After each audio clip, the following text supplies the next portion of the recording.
Hey, I'd like to welcome you to another episode of Mission Matters Marketing. My name is Adam Torres. You can follow me on Instagram at AskAdamTorres. Keep up with my book releases, book tour schedule, signings, all that other good stuff. And as always, if you'd like to apply to become a co-author of one of my upcoming books, just head on over to the website, moneymatterstoptips.com, and click on Become an Author to apply. All right, so today is a very special reunion 2020 episode. What is that? That's when I bring on a guest that I had on in the past, and I liked him so much I had to bring him right on back. Today's guest is Malcolm Bohm, and he's CEO and founder over at Liquid Grids. Malcolm, welcome back to the show. Thank you, sir. All right, so when I saw your proposed topic for today's discussion, what's the next frontier in digital, I got excited because I'm like, if there's somebody I want to talk to about that with, it is you. So that being said, before we get into that, let's just start off with just giving the new listeners that maybe didn't catch your first episode a background on yourself and what you're doing over at Liquid Grids. Okay, Adam, thanks so much. Yeah, we specialize in direct-to-consumer marketing for the healthcare industry. And our specialty is that we have aggregated very large communities of healthcare consumers on Facebook, and we use that as a portal for our advertising services. That's awesome. So let's thank you for that overview. Let's just get right into the future of digital. Where do you want to start? Well, I tell you, it's real simple. Our attention spans are getting smaller and smaller and smaller. And so the future of digital is to be able to capture our attention span in that small window and make it meaningful.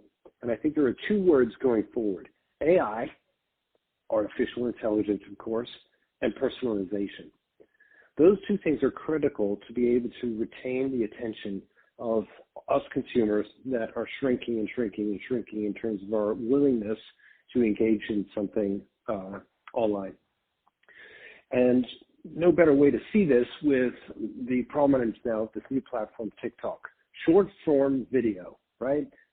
Everybody's all about it. Previous to that, it was stories on Instagram and Snapchat, snaps. It's getting shorter and shorter and shorter and trying to get more and more engaged. And those are the two words that I have for you: AI, personalization, to capture the short attention span. What are some examples that you found? It could be in your industry or otherwise, of people that are doing this effectively, and why are they so effective? Because I like TikTok, by the way. 15-second videos. It's like, can we get any shorter? I don't know. And it's one of the reasons, by the way, that my podcast is so short, 10 to 15 minutes, because I just get people to get right to the content. So that's one of the reasons I designed the podcast this way. So what are some examples, again, of things that you see out there that's going right in capturing this short attention span? Well, I think, look, there's a couple of ways to attack this. I think the first one is, if you get your message in front of the right person, it doesn't matter if it's only 15 seconds. If they get it in 15 seconds is what you care about. And that means that you have to have the right audience targeting. All right, so I'm going to just give you an example in our world. We have a community about chronic pain, people who are suffering chronic pain. Now, if I say, opioids aren't working for me anymore, or I can't get opioids anymore, what's my solution? And I say that to somebody with chronic pain, I have their attention immediately because it's relevant to them. It's a topic that they care about, and it was super quick to do. So really for me, it's about making sure that whatever message and medium you're going to use, be they new ones or existing ones, it's just being much, much better at getting the targeting right. Too many of us are far too tired of seeing stuff that's irrelevant to us, right? And all of the advertising platforms, digital advertising platforms, are driving toward, let me make sure that I'm giving you value. Value for me is the critical thing. So the short attention span means I have to have value. And the only way you can give me value is make it meaningful to me so that I'm not wasting my time, because time is flashing by. Let's talk a little bit more about platforms. Any platforms you like specifically for businesses and business owners? Ooh. Today, I don't see another really big one taking over just yet. I think in 2020, I think we're still going to be anchored to Facebook, Amazon, Google. I think those three platforms are huge. I don't see Twitter, TikTok, Snapchat, Pinterest, any of these other ones really supplanting enough of the market share. I think for the next 12 months at least, we are still going to be locked into those platforms. Are there going to be other exciting ones that maybe get certain generations? Yes, probably. Are they going to be from an e-commerce perspective going to kill it for us? I don't think so. Yeah, yeah, I definitely would have to agree with that. And the way I look at those other sites is there's plenty of room. I mean, there's not there's well, maybe not for Amazon. Amazon owns if it's e-commerce, they're supreme. But in terms of social media and other things like that, I see a lot of fragmentation in smaller platforms with more dedicated user bases. I see some other ones that are not necessarily on the radar yet for everyone, but that reward creators with things like crypto or different types of fiat, we'll say, across the board. And when you look at some of the policies that some of the bigger companies, like let's say a YouTube and demonetizing, certain channels or things like that, I feel like there's going to be more and more opportunity as these become, like once upon a time, General Electric, right? So it's a blue chip company, right? They can't do certain things a startup can do. Same thing with these other companies. So I think it's going to lead to a lot of innovation and new things. Yeah, I mean, I think one of the things that's interesting about the big ones is they have enough wherewithal to keep innovating on their platforms. I mean, what I'm seeing today on Facebook's marketplace, it makes it look very like Amazon all of a sudden.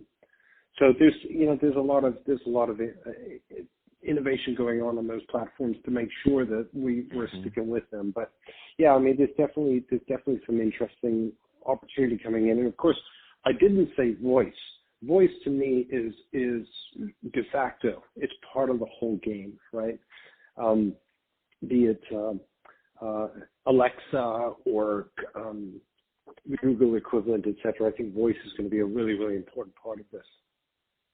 Yeah, I've had some guys on the show who are in that space, and the numbers that they gave in terms of engagement, what things should be like in the next 5 years plus, it's like it just blows my mind. I'm like, yeah. So I better figure out. Well, I think we're on it now, or we're getting on it. It might be something that's happening in the next couple of weeks. Now that I think about it, because that was on my agenda for 2020, was to make sure that the podcast was on Alexa and all that kind of stuff, to start going through that part of what we have to do to get on those platforms while we can for our market and our niche and what we're doing, because anybody that's sleeping on voice is going to it's just a missed opportunity, Yeah, and I think, look, here's an idea. Maybe this is already in somebody's playbook somewhere, but I think voice and AI are going to collide so much so that I could choose the person that I want to talk to me on Alexa. So it's not Alexa's current voice. I may want it to be my girlfriend's voice or my wife's voice or my dad's voice, whatever. So I can actually choose even myself. I would be speaking to myself. That's how good it's going to get. That's exciting. Love it. So Malcolm, I can talk to you about this stuff all day, but final two questions, just to wrap it up. So number one, if somebody is looking to work with Founder Liquid Grids, number one, what's the best way for them to engage with your platforms, and and then final question beyond that is, what platforms exist? Because I know you have multiple ones, just to make sure to direct the right people to the right place. Well, I appreciate that. So always go to liquidgrids.com.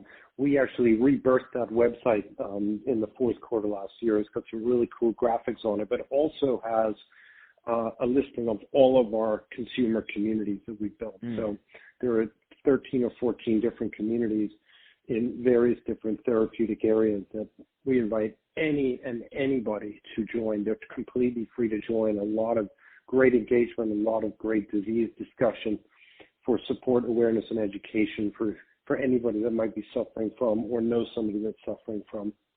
So liquidgrids.com is really the main place where you can learn about what we do and how we do it. And since I last spoke to you, Adam, there's one more community that I want to mention, which is really exciting for 2020. We've actually built a community of physicians, 1.49 million physicians globally. Wow. in a single Facebook community. So that's an exciting opportunity for us looking forward as well. Absolutely amazing. So glad to hear that, and glad to hear you're expanding the vision and what you're doing there, and also the revamp of the website makes it really easy. So you said that was liquidgrids.com? Yes, sir.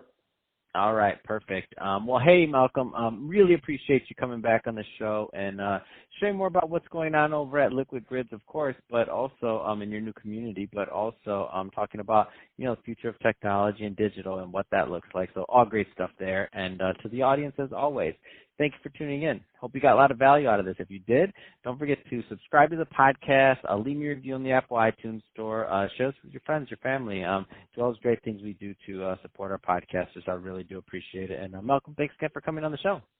Thank you, Adam.